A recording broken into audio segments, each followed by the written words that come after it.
Hello everyone, Jonathan again. Some more thoughts about chronic pain.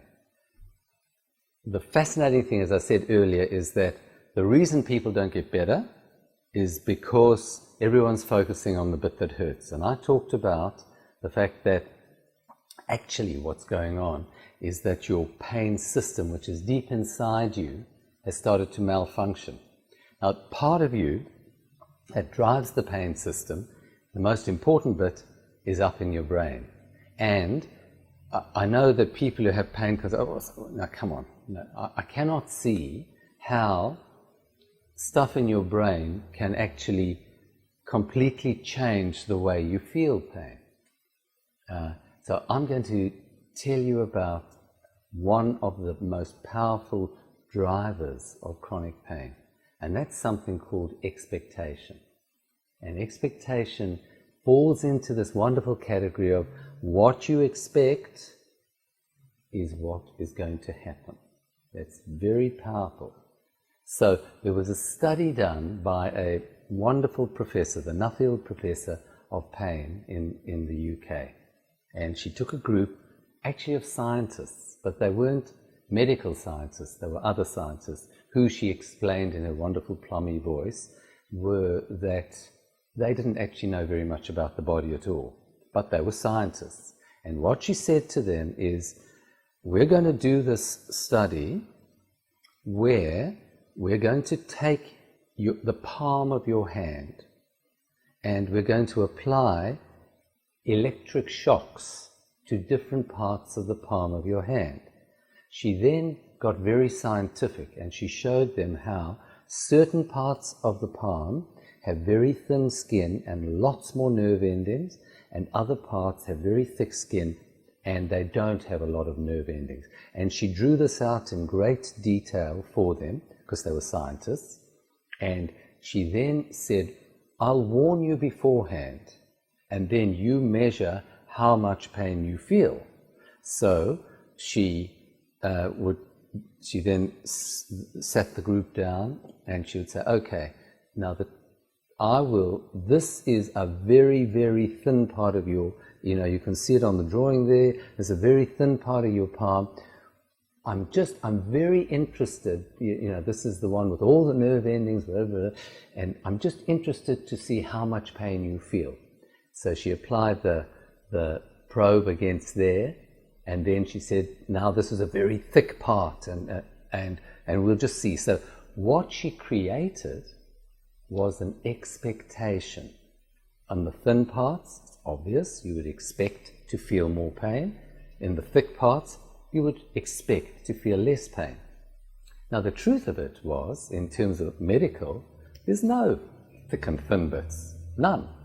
The nerves are pretty equally set out, the thickness of the skin is all the same. So what she did was a bit of medical nonsense, but because they were scientists, she created this very strong expectation.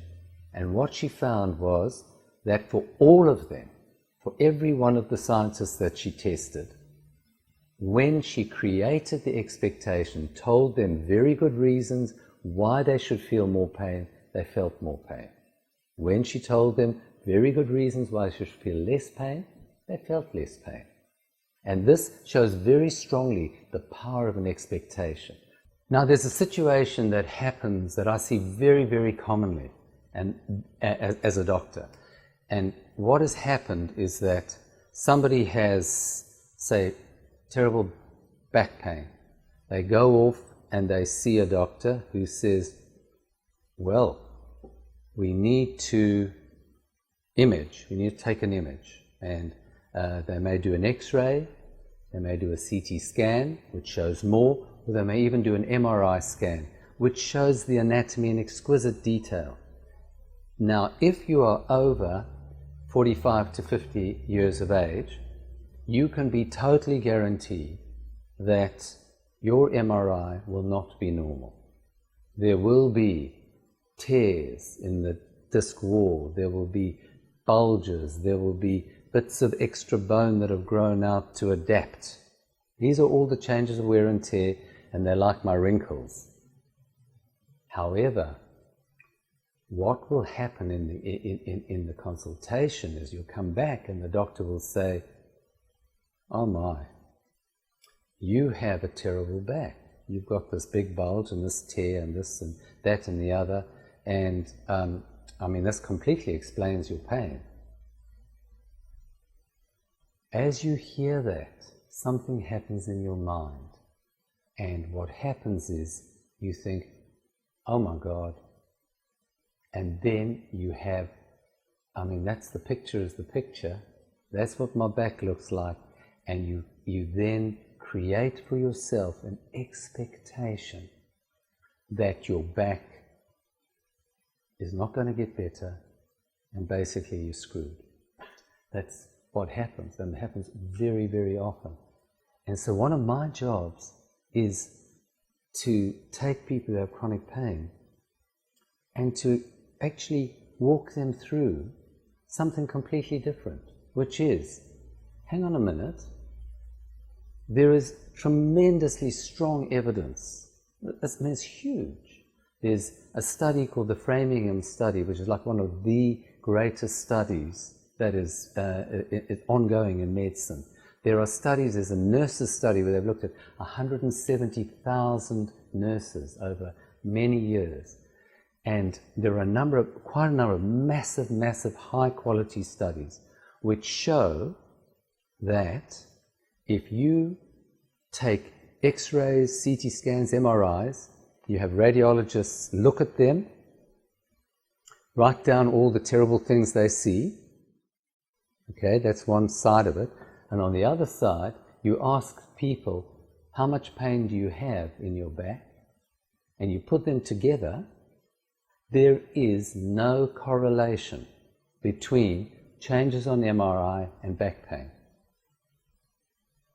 Fascinating. So therefore, the science, the big, great, wonderful science, which is the science when you become an eagle in the air and you look down at humanity and you say, hang on, let's get a picture, let's get a look at the big picture. That science says that the changes on the MRI do not predict whether you'll have pain, and even more importantly, they definitely do not predict the long-term outcome of your pain. What predicts the long-term outcome of your pain is the expectation that you carry in your brain. That's much more powerful. Much more powerful. So, my big message for people is, you've been sold something which is not true. You've been told something and you believed it because it seems so plausible, but the evidence is that that's actually incorrect. The changes on your back are because you've lived. You've lived a good life. There's a beautiful phrase which is, somebody has a lived-in face. You know, that's the kind of face that's got wrinkles and stuff, and maybe they're not going to end up on the cover of Vogue, but it's a wonderful lived-in face, and that's a person with real life. You've got a lived-in back. That back has done this and that and that. It's adapted. It's adapted. Maybe you've got a bit of back pain now because you've tweaked it a bit, but the changes on your MRI or your X-ray, your CT scan, do not in any way affect how your back is going to be.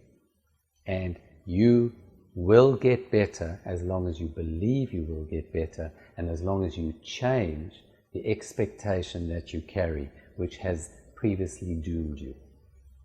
And as we talk, for some people, a light comes on. Ping! Right! I get it. And when they do that, I see it. When they do that, I can virtually guarantee that their back pain is going to start improving. So what we are looking at here is a mind-body interaction.